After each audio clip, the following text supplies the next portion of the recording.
the armies that went to war in August 1914, none was so well equipped with artillery as was the German. German army doctrine at the time envisaged artillery playing a fundamental role in breaking the enemy's line. The German artillery arm was to remain forcefully impressive throughout the conflict, introducing many new designs during its course. The strength of the German artillery arm was seen at Verdun and in the opening barrages of the spring offensives of 1918. This effectiveness was not lost on the Entente powers who, in June 1919, in the Treaty of Versailles, moved to drastically reduce the artillery of the new truncated Reichswehr of 100,000 men. The Allies moved to constrain the ability of the Krupp and Rheinmetall combines to produce new guns, severely limiting the caliber and number they could produce. Krupp was restricted to calibers above 17 centimeters and Rheinmetall to below that figure. As with other forbidden research on new weapons, these companies shifted their design teams abroad to undertake such work in secret.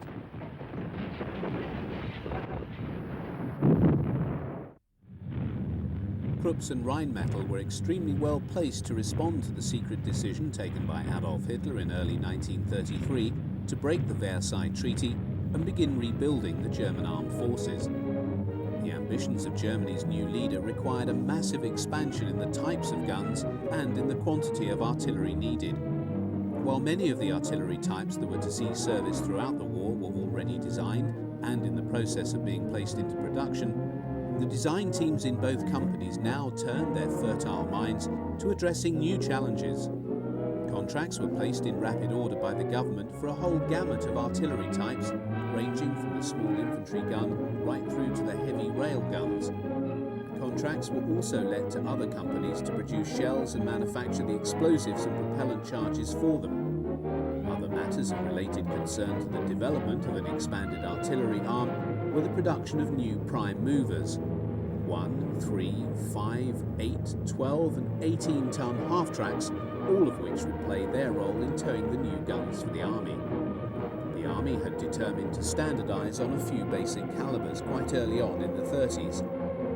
By the middle of the decade, the 75mm infantry gun, SIG-33, 105mm field howitzer and the 150mm heavy howitzer, flak and 37mm anti-tank guns were already in large-scale production and finding their way in ever-increasing numbers to the Wehrmacht. Krupps were also producing very heavy guns to support the Navy's building program. Many, for warships that were never built because of the onset of the war, would find their way into the Army's control in due course.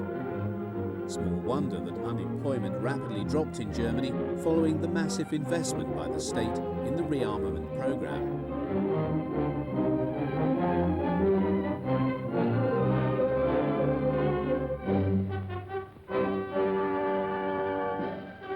The only problem for the Army was that it banked on a short war.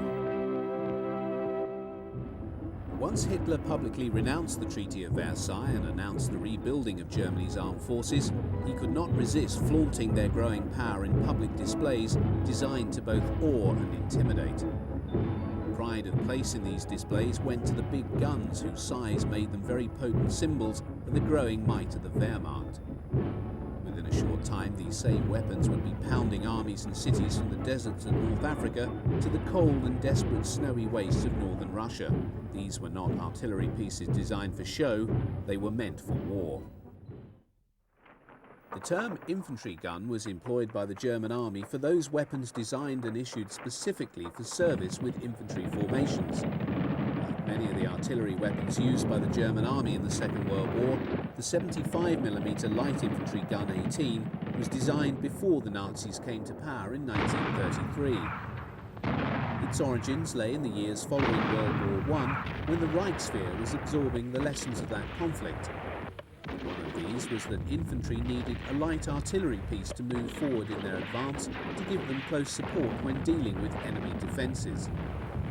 This weapon was first issued in 1927 and was still seeing widespread service in 1945, even though by that date it was being supplanted by heavy mortars in infantry units.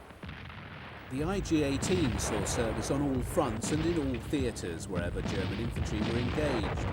Its light, small design saw it readily adapted for use by mounted troops. The design employed a simple shotgun-type breech, which allowed infantry to maintain a very rapid rate of fire, as can be seen in this film of these guns being used in North Africa in 1941.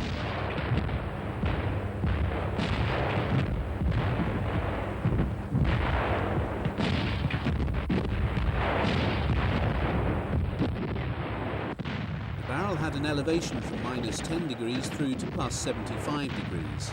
At its most extreme elevation, the IG-18 could deliver effective plunging fire.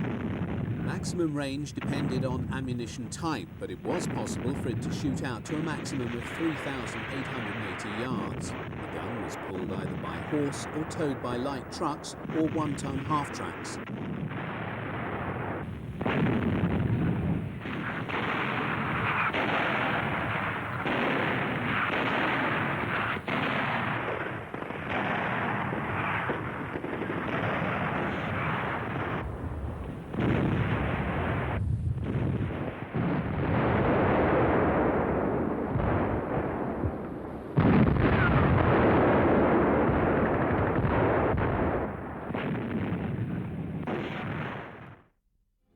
The SIG-33 was the largest and heaviest of the German infantry guns. Although the designation SIG-33 suggests it came into service in 1933, it did in fact enter service with the Reichswehr the same year alongside the IG-18. With a caliber of 150mm, the SIG-33 saw service throughout the conflict, although it was confined to operations in Europe and Russia. It did not serve in North Africa. The reason has primarily to do with the fact that it was a horse-drawn weapon and no horses were employed by the German army in that theatre. It was well liked as a stable and effective artillery piece. Its principal disadvantage lay in its heavy weight, which was excessive for an infantry support weapon. Attempts to reduce this by employing alloys instead of steel on certain components on the chassis came to naught with the onset of the war and the priority allocation of such metals to aircraft manufacture. The range of the weapon differed accordingly to the charge loaded with each shell. A standard heavy explosive shell could have a range from 615 yards through to a maximum of 5,140 yards. The rate of fire was between 2 and 3 rounds per minute. The SIG-33 had the distinction of being the first artillery piece placed on a self-propelled mount when 38 of these guns were adapted to fit a modified Panzer I and were delivered to the German army between 1939 and 1940. The gun was also mounted on the Panzer II, Panzer III and 38T chassis.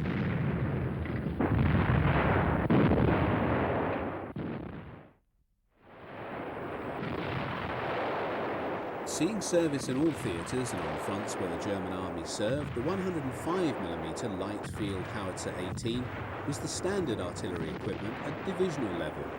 It predated Hitler's coming to power, having been designed by Rheinmetall in the period 1929-1930. A number of years were to elapse before it entered service with the German army in 1935. It rapidly came to supersede and then replace the Army's former weapon of that caliber, the FH-16, that had been designed by Krupp during the First World War. The design, although modified, was to remain in service and production through to 1945. It was well thought of by those who operated it. Its principal virtue was that its crews found the weapon easy to operate and manoeuvre. Its split trail design allowed it to be manhandled quickly, as can be seen in this film. One of its primary virtues was that it was extremely reliable. This was especially important after 1941, when the climatic extremes in the Soviet Union required that weapons work on demand, where the temperatures were in the high 40s centigrade or many degrees below zero. The gun could be depressed to an angle of -6 degrees and elevated to a maximum of +40. Range, as with most weapons, was dependent upon the power of the charge used. With a maximum powder charge, the F-18 could fire a 32-pound high-explosive shell out to 11,675 yards or 10,675 meters.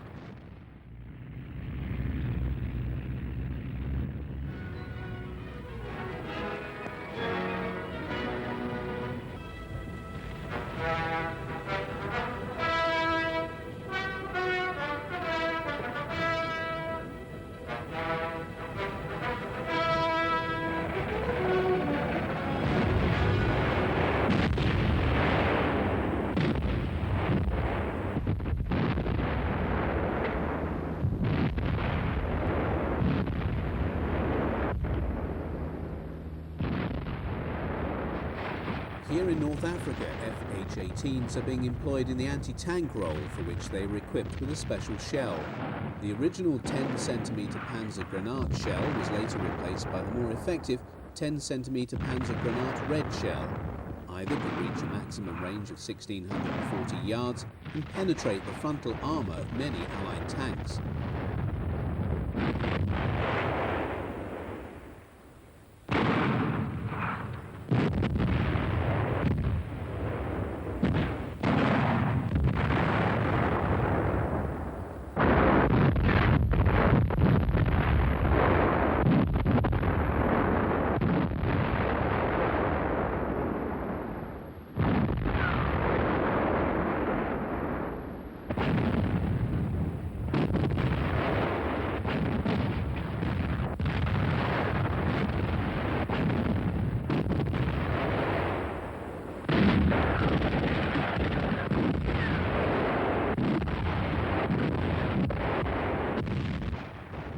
The desperate winter of 1941-42 in Russia saw the divisional light artillery challenged by ferocious conditions of weather and an implacable foe.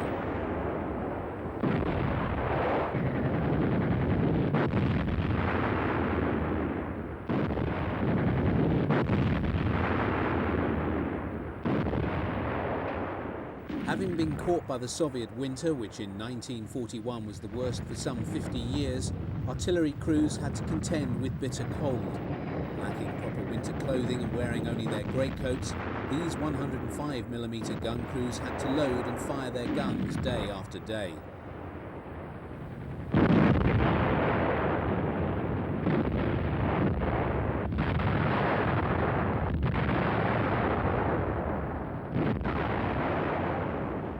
As with its heavier stablemate, the 150mm howitzer, the Achilles heel of the FH-18 was its lack of mobility. Most of these guns were towed by horse teams and only a few by the 3-ton half-tracks. The Army was most concerned to give this well-proven gun greater mobility. The growing obsolescence of the Panzer II light tank released many of the surviving chassis for conversion to self-propelled guns. In early 1942, the firm of Alket produced the Vespa. This was a self-propelled gun mounting the 105mm LH-18.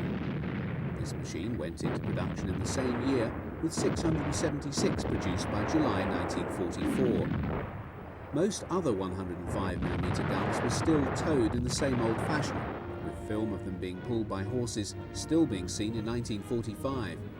The effectiveness of the 105mm can be measured by the manner in which many served alongside the larger 150mm howitzer, as is seen here.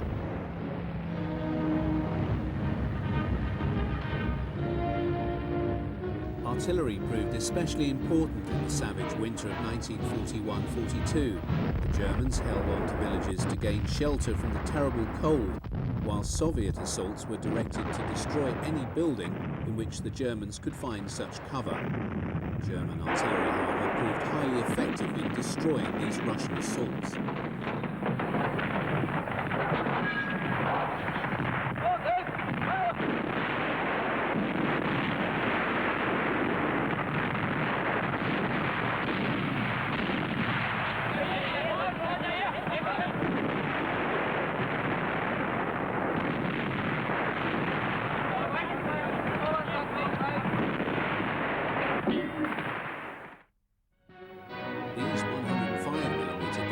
Enjoyed the late Italian summer sun in the vicinity of Salerno just weeks or days before the Allied landings there. The late model LH-18s mounted a muzzle brake to permit the gun to fire shells of greater power and range.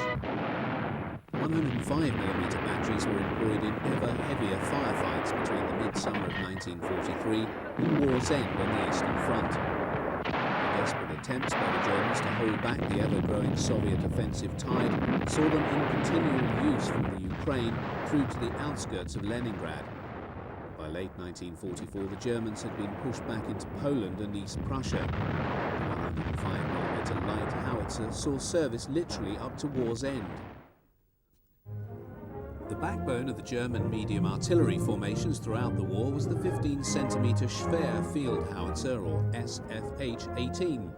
It was developed and produced in parallel with the heavy 10cm cannon, which employed the same carriage but is distinguishable by its shorter barrel. Both weapons were developed by Reich and Krupp in the late 1920s for the Reichswehr and entered service in the period 1933-34. However, the army became rapidly disillusioned with the 10cm weapon and focused upon the 15cm caliber, which saw service throughout the war. Another version of the same caliber, known as the FH-36, was ordered by the army as early as 1935, and this was distinguished by being lighter, as it used alloys in place of steel in some parts of the carriage. The distinguishing feature of this model is the muzzle brake.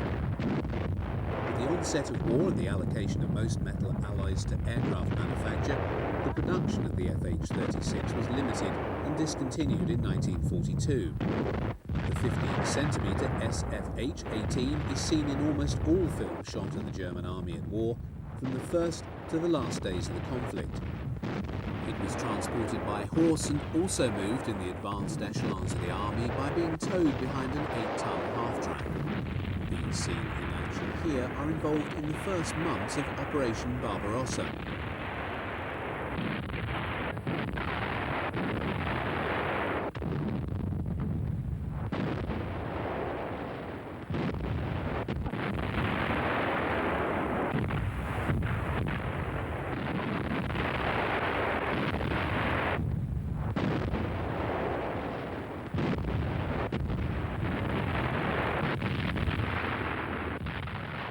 It was the ability to rapidly move heavy artillery and keep it in striking distance of the panzer spearheads that allowed advanced tank formations to call upon heavy artillery support when faced with obstacles it was unable to remove. Having such weapons close to the moving front was also discovered to be psychologically most effective. The performance of this 15cm gun was, as always, dependent upon the charge and shell type. The standard high-explosive shell weighed some 43.5 kilograms. When propelled by a single bagged charge, its range was some 4,000 yards. When employing the maximum charge, the gun's range was boosted to over 14,000 yards. Attempts to increase the range of this weapon even further saw the tentative introduction of the world's first rocket-boosted shell in 1941. It could only be employed on guns with muzzle brakes and had a theoretical maximum range of over 20,000 yards or 19,000 meters. It was not a success and withdrawn quite quickly. A very large number of different projectile types were developed for this weapon, including shells for employment against concrete emplacements, hollow charge shells and smoke shells.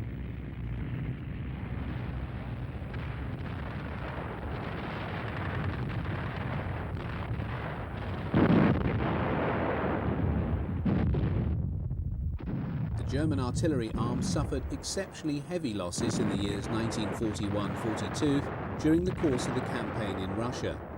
Many hundreds of these artillery pieces were lost in the retreat from Moscow and in the 1942 summer offensive, culminating in the defeat of 6th Army at Stalingrad. By the time of the Battle of Kursk in July 1943, the artillery arm was less well placed than the tank arm. Indeed, air power had to substitute for the lack of large numbers of German heavy artillery in this battle. By this date, it was also becoming apparent to the army that the Achilles heel of this weapon lay in its inability to be moved rapidly unless it was towed by a prime mover. Even then, the weather conditions in Russia were such that after rain or during the muddy season, even half-tracks found it difficult to tow such heavy guns, the 15cm weighing in at about 5.5 tons. In 1942, the decision had been taken to mount this gun on a fully tracked chassis to give it the desired mobility. The subsequent Hummel, or Bumblebee, employed a Panzer III-4 chassis to carry the gun in an open mount. Some of the most impressive artillery pieces fielded by the German army in World War II and encountered in all theatres were the 17 and 21cm very heavy guns. Both employed the same chassis and are distinguishable by virtue of their barrel lengths. Though large and heavy pieces, their clever design enabled them to be manhandled fairly easily in the field, although transportation involved breaking down the guns and carrying them on two separate chassis. The barrel was towed by one half-track and the body of the gun by another. 12-ton half-tracks were normally used for this task. First of the two weapons to appear was the 21cm model, which was introduced by Krupp in 1939. The gun was allocated to the motorized artillery units of the army. At the time of the Russian campaign, 19 batteries had been raised and they saw extensive service on the Eastern Front. Although it proved highly effective in demolishing strongly defended and protected targets, its heavy weight of just over 16 tons had led the army to decide to replace it by the 17cm cannon. This had nearly twice the range of the 21cm model. It was planned to phase out production of the 21cm gun in June 1942 after 487 had been built. However, such was the scale of losses in this calibre of weapon that the 21cm was retained and production was increased through 1943 and 44, and by March 1945 there were still 218 in service.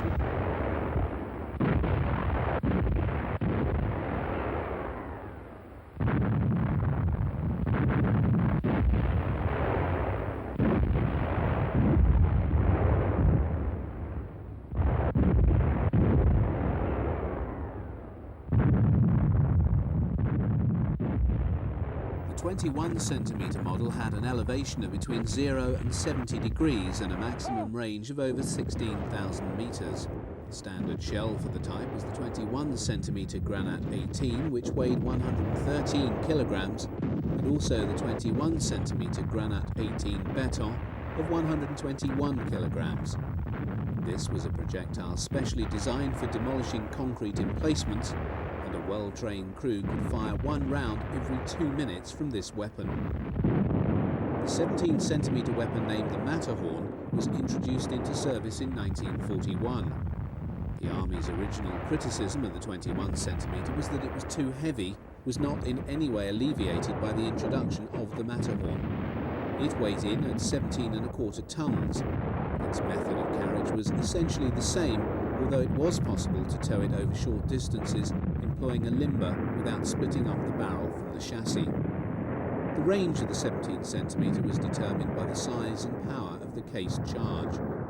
Maximum range with a charge 4, which then imparted a muzzle velocity of some 3,000 feet per second to the 138-pound high explosive projectile, allowed it to reach over 32,000 yards. The 21 and the 17cm often served alongside one another. By far and away the bulk of these weapons were committed to service in the east, where they operated in some numbers in the siege of Leningrad through the Crimea.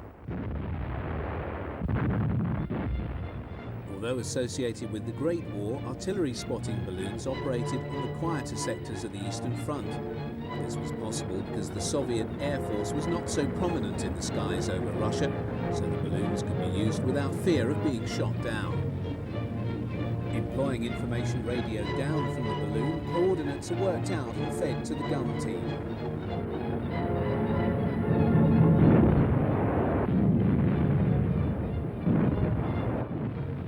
There were occasions when K-18 and K-21s were employed alongside flak 88s and 150mm artillery pieces and not just operated by themselves.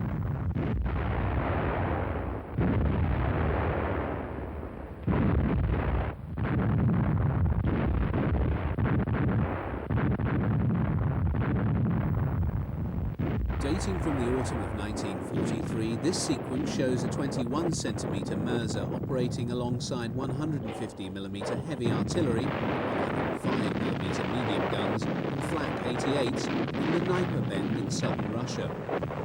Fire support is provided by the artillery as panzers and SPWs prepare to advance against Soviet armour in the distance.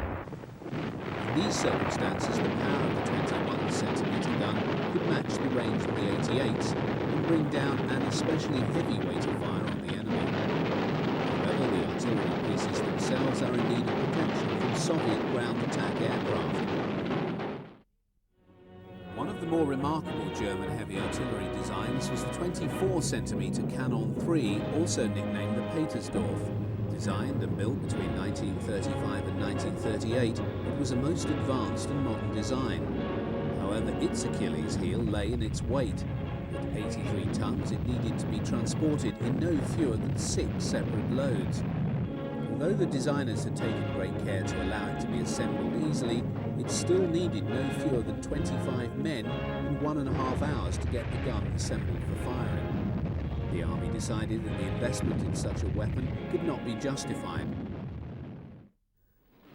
Seeing service throughout the war as one of the primary anti-aircraft weapons of the Wehrmacht was the 20mm flak Abwehr Canon 30 and 38. The latter weapon, a development of the earlier model, served either in a single barrel or feeling form, that is, 4 guns brought together and operated as one weapon. These cannons proved most effective in defending targets against flying aircraft at low level, right up to 5,500 feet. With a full 360-degree rapid traverse when placed on the ground and 40 degrees when used in its wheeled carriage, the weapon's elevation from -12 to +90 degrees permitted a very rapid tracking of targets. Such was the versatility of this weapon that it was also extensively employed in the ground role, where its high rate of fire of up to 280 rounds per minute on a cycling setting, in the case of the flak 30, provided ground troops with a highly effective close support weapon. It was also mounted on 1-ton half-tracks and used by the Kriegsmarine in either single-barreled or feeling form.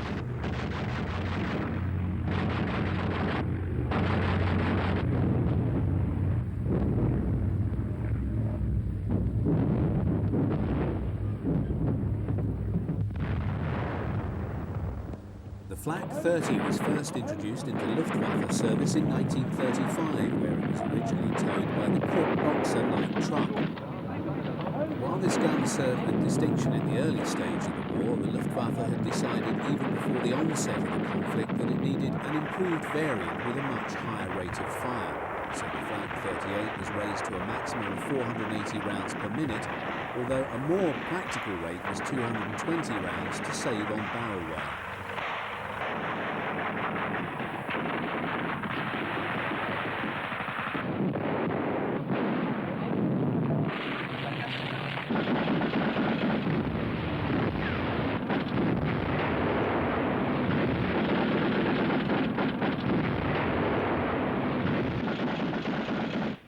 The flak 38 was basically a redesign of the earlier weapon and first came into service in early 1940 in time for the Western Campaign, where it saw action alongside the flak 30, defending the bridges over the River Meuse being attacked by the Armée de l'Air and Royal Air Force.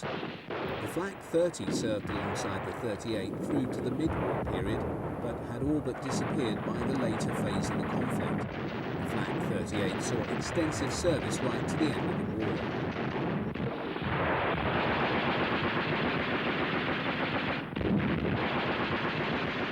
The flak feeling emerged in late 1940 and was a rapid and practical response to the Luftwaffe's need to get more ammunition into the air to raise the probability of effecting the kill of a target. Mounting 4 flak 38s on one mount enabled the combined rate of fire from all 4 barrels to be raised to a maximum of some 1,900 rounds per minute. However, a more practical rate so as to enhance barrel life saw this come down to around 700 to 800 rounds per minute. The flak feeling was employed alongside the larger 37mm and 88mm flak guns in the aerial defence of Germany. By 1944, the Luftwaffe had come to the conclusion that 20mm was too small a calibre to be effective against the aircraft being deployed by the Allies and the Russians. It was this realisation that led Hitler to refuse production of the flak Panzer IV Mobilwagen in 1944 as being a waste of a tank chassis for such a purpose because of the perceived inadequacy of the flak feeling 38 that was slated to be its primary weapon.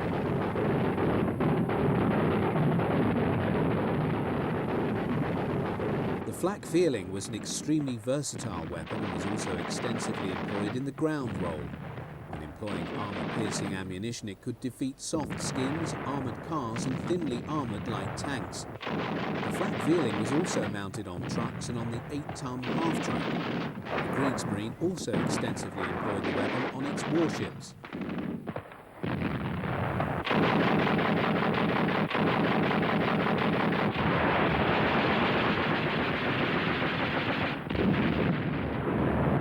Luftwaffe practice was frequently to group different calibers of flak weapons when employed on anti-aircraft duties in order to cover different altitudes. United States Army Air Force P-38 Lightnings and P-47 Thunderbolts engaged on ground attack missions are seen here being fired upon by single-barreled 20mm cannons, flak Vierlings and a number of 37mm flak Abwehr cannon. By this stage of the war, the Luftwaffe was beginning to concentrate on the 37mm as its smallest flak weapon, deeming the 20mm no longer up to the task. Examples of the 37mm flak weapon and its different variants is not at all common in film of this period. The caliber first entered service in 1935 and appeared in a number of different variants by war's end. The original flak 18 was quickly replaced by the flak 36 and 37, which was the most common variant used in action. As with the 20mm weapon, the 37mm was used extensively in the ground role, being equipped with an armour-piercing shell for that purpose. The 88mm flak gun and its different variants was the most famous of all artillery pieces employed by the Wehrmacht in the Second World War. Indeed, it was in all probability the most famous, if not infamous, artillery piece of the entire conflict. While this reputation was certainly cultivated by very assiduous propaganda, it is nevertheless the case that it was an exceptionally versatile weapon, being employed in the anti-aircraft, anti-tank role, and as conventional artillery with equal ability. Its reputation amongst Germany's enemies was notorious. There is a famous story originally published in the US Stars and Stripes which dates from the fall of Tunisia in 1943 and shows a US intelligence officer interrogating German prisoners. He assures a GI standing near and observing the process, "Don't worry, if I find the one what invented the 88, I'll let you know." It was the mounting of this weapon in its modified and developed forms that made the Tiger I and Tiger II tanks Nashorn tank destroyers such formidable armoured fighting vehicles. It was Goering's abiding faith in the effectiveness of the 88 in the anti-aircraft role that led him to claim that no enemy aircraft would ever penetrate the airspace of the Reich. Although effective in this role, it is clear that the 88mm was actually no better than its Allied contemporaries, such as the British 3.7-inch anti-aircraft gun, which had a better performance in ceiling, weight of shell and also ground range. It was in the Western Desert that the 88 began to acquire its fearsome reputation in the anti-tank role. Its first appearance in this theatre was noted outside of Tobruk in April 1941. Towed by an 8-ton half-track, the 88 was frequently employed in the anti-tank role while still on its wheeled cruciform chassis. Its principal disadvantage then lay in its height, which was some 6 feet 10 inches. In the desert, its greatest effectiveness in the anti-tank role came when its crews had time to dig gun pits. Whilst these had to be large, the gun then became, in the words of a British report, extremely difficult to detect at 1,000 yards range. The fortuitous decision to equip the 88mm with armor-piercing ammunition and optical direct first sights dates back to the time of the Spanish Civil War, when the initial model of the 88, the flak 18, was tested in action for the first time. The primary armor-piercing shell contained a small charge to explode after penetration. Armor plate up to 108mm thick could be penetrated at up to 1,100 yards. The gun's ability to penetrate armour of such thickness and at such a range not only made any British tank in the desert vulnerable, it made the 88mm the only weapon easily able to deal with the formidable new T-34 and KV series of heavy tanks when encountered in Russia in 1941.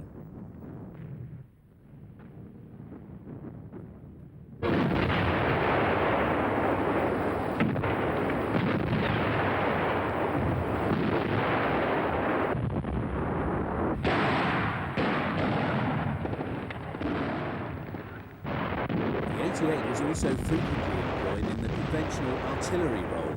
These Waffen-SS troopers are serving their pieces in southern Russia in the late summer of 1943.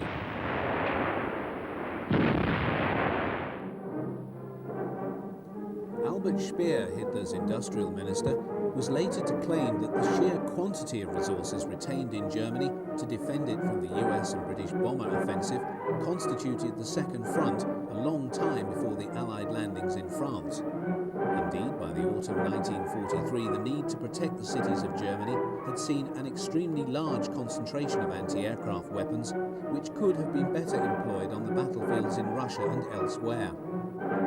By October 1943, no fewer than 23 heavy batteries, amounting to some 130 88mm guns, were ringing the city of Schweinfurt. By war's end, no fewer than 30 anti-aircraft divisions were protecting Germany.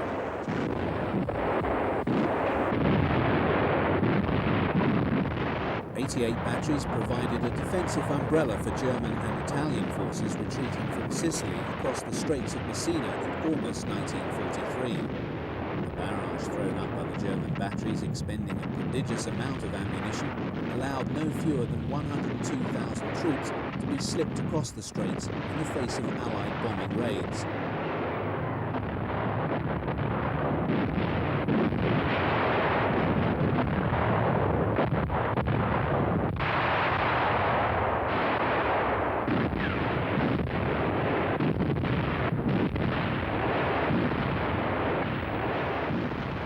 Encountered the 88 throughout the Italian campaign.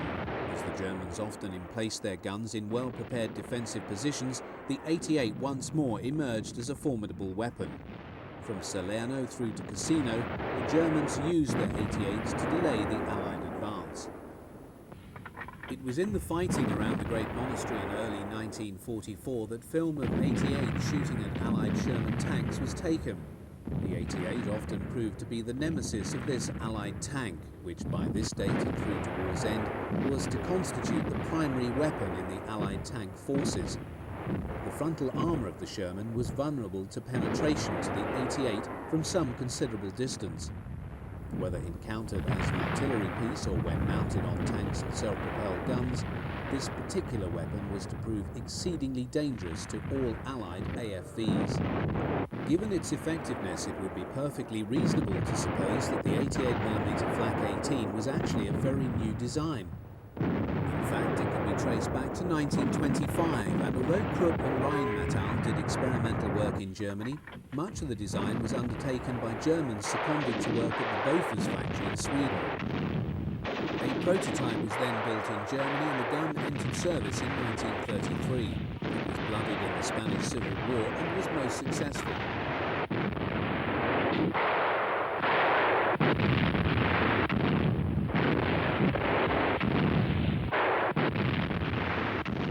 In this sequence, 88mm flak 36 provide air cover to German ground forces in western Russia in 1944. By that period, the Soviets had local air superiority wherever the Red Air Force chose to fly, so the provision of large numbers of flak weapons of different calibers became essential for the Germans. The ground forces here are under attack by Ilyushin II Sturmovix.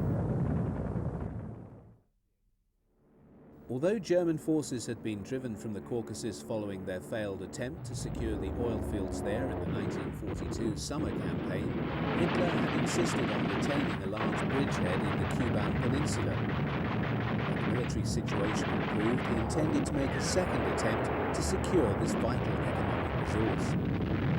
Until that time, the Kuban bridgehead, known as the Gotenkopf or Goat's Head position, had to be constantly resupplied across the Kerch Straits. This arterial route was naturally a prime target for the Soviet Air Force. In consequence, the Germans would ring the port on the Kuban side with extremely dense, light and heavy flak defences, and it is these that are seen in action here.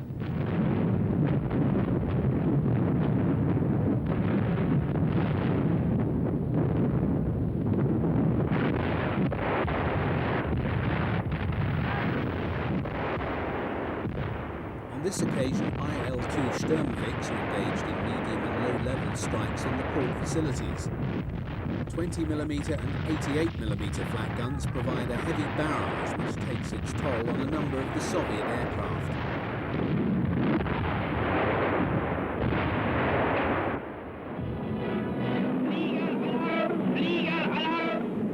In this rare sequence of colour film, a Soviet air attack on a German air and seaplane base in northern Norway in 1943 is met by heavy anti-aircraft fire from light 20mm flak and a battery of the ubiquitous 88mm guns. The sequence is effective in showing the communications link between the range-finding team and the gun layers. The relevant information on height, distance and so forth is relayed by radio to gunners who then target the Soviet attackers and fire the guns. Once again, the 88s are successful and they bring down one of the Soviet attackers. Following the destruction of much of Army Group Centre and the pushing back of Army Group North in the late summer of 1944, the Germans found themselves fighting extremely heavy battles with the Soviets. In this excellent sequence showing 88mm flaks operating in the anti-tank role with support from light flak, oncoming Soviet armour is targeted.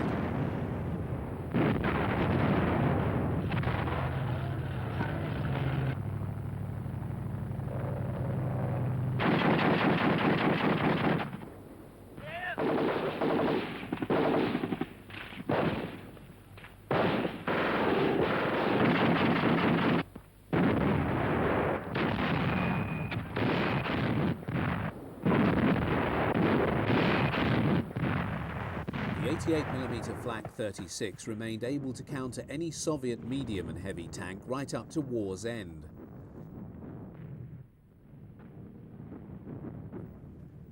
In the face of almost total Allied air supremacy over the Normandy battlefield, from June through to August 1944, the Luftwaffe could only give succour to the German army by the employment of extremely large numbers of flak batteries. Frequently, flak weapons were grouped in a sector and were of different types.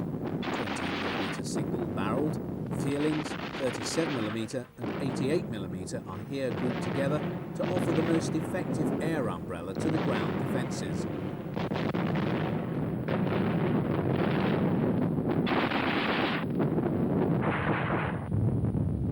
Such were the vast numbers of Allied aircraft that even flak in such concentrations could do little to dent the Allied ability to target German ground forces. Nevertheless, Allied losses were not light, and the German guns brought down many aircraft. Camouflage was mandatory, for Allied ground attack aircraft themselves targeted the flak guns, and as these were unable to move in daylight, were thus vulnerable to bombing. Seen here is a graphic illustration of the effectiveness of flak in dealing with slow-moving four-engined aircraft operating without fighter escort and at low level. RAF Sterlings are seen engaged in resupply flights to surrounded British paratroops in and around the bridge at Arnhem. Because of the contracting defensive perimeters, they need to fly very low over the target area in order to try and ensure their supplies reach the trapped British paras. As such, they're sitting ducks.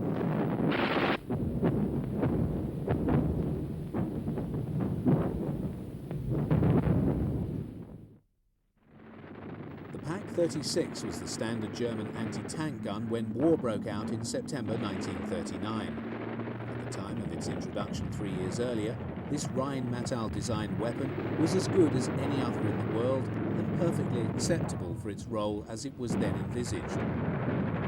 While service in Poland did little to cause the German army to question its effectiveness, its poor performance in the Western campaign against the heavily armoured French Char B and the British Matilda II tanks led to the ordinary trooper labelling it the Army's door knocker. It was extremely disconcerting for the crews of the Pak-36 to observe the shell from the Army's standard anti-tank gun simply bounce off the heavy armour of these machines.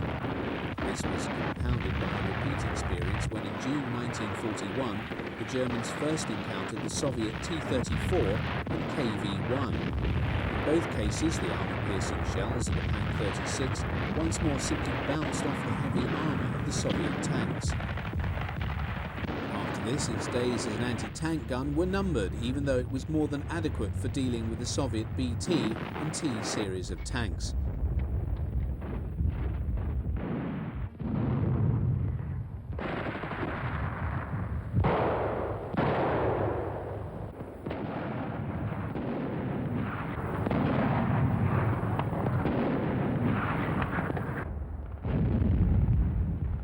Pak-36 remained in service for many years, often being employed by infantry as a light artillery piece. Installation of an anti-tank grenade also extended its usefulness. It was also Rheinmetall who produced the 50mm Pak-38 anti-tank gun, which entered limited service in 1940. A number were on hand for the onset of the Russian campaign, where even they had difficulty coping with the new Soviet tanks. The Pak-38 was a well-designed weapon and served alongside its heavier stablemate, the Pak-40, until war's end.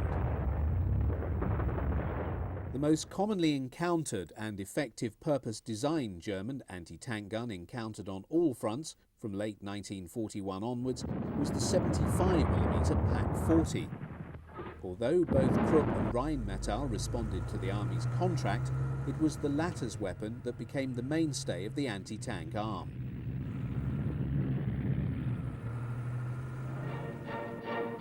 One of the more unusual sequences of film, dating from 1943, illustrates a Pak-40 being towed by horses ridden by Cossacks. These famed riders of the steppe served in some numbers with the Wehrmacht, and it was their expertise with these animals that saw them pulling this anti-tank gun in this fashion. On most occasions, the Pak-40 was towed by a half-track or Raupenschlepper.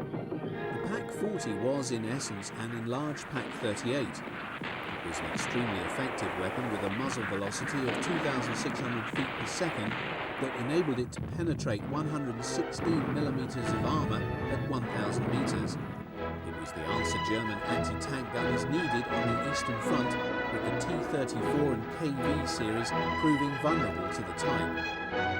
It was found mounted on a number of self-propelled guns and also employed as a light artillery piece.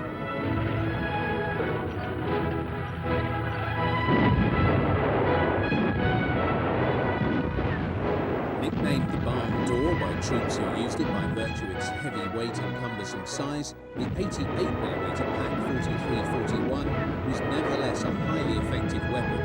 Reports from Russia stated that it could defeat Soviet T-34s out to 3,300 yards. Here is a rare shot of a flak 41 in the anti-tank role.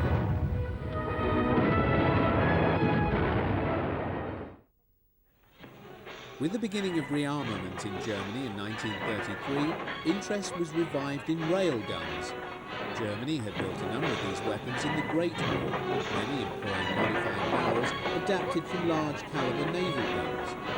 Krupp was the home of these guns, and the small staff of 200 involved on their design at the beginning of 1933 quickly rose to 2,000. In the 6 years before war broke out, the Germans built a number of new weapons, from between 15 centimetres and 28 centimetres. The largest railgun ever built was the 80cm Dora, which was completed in 1942. Most railway guns were used for long-range bombardments of special targets. The influence of First World War design was clearly apparent in the 24cm railgun known as Theodor Bruno. Although begun in 1936, many of its features drew heavily on the design of an artillery piece dating to 1910. The Army placed an order for 6 of these weapons, and all were delivered by 1939. These were deployed in 4 batteries in May 1940. The Theodor Bruno fired a number of projectiles, but a standard high-explosive shell, weighing some 327 pounds, could achieve a maximum range of 22,091 yards when employing a full charge.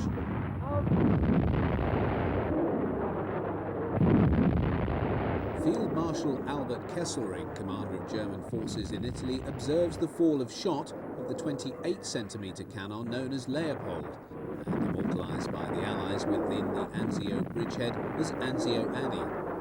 More properly designated the 28cm K5E, this weapon is generally regarded as one of the finest railway guns ever built. Design of this new type began in 1934, with the first entering service in 1936.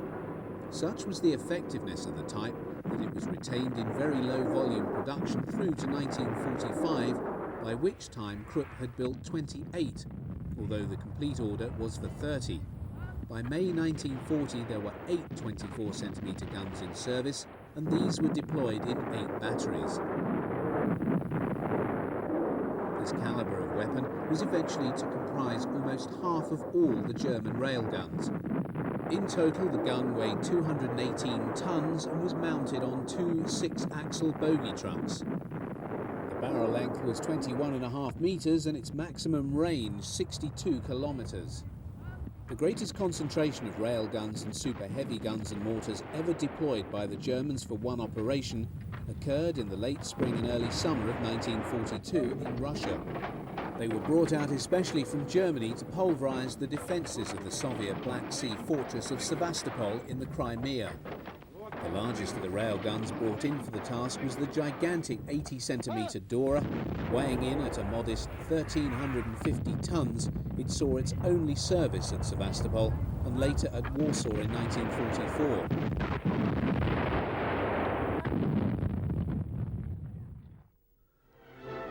Field Marshal Erwin Rommel is seen here on the Atlantic coast shortly after his appointment to oversee the strengthening of the defences on Hitler's much-vaunted Atlantic Wall of his Festung Europa.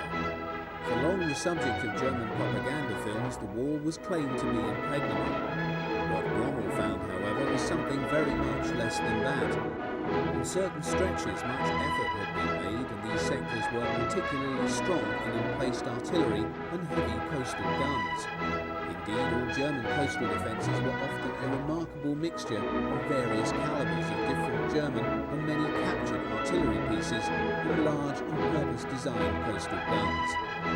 The latter were in many cases adapted naval guns and ran in calibres from packed 40-75mm anti-tank guns adapted to a fixed naval mounting through to the massive 40.6cm guns originally intended for the never-built H-class battleships.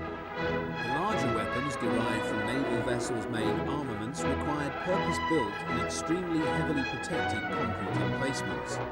These were without doubt most impressive installations and not surprisingly were often filmed in such a way as to imply that the whole of the Atlantic Wall was festooned with such weapons.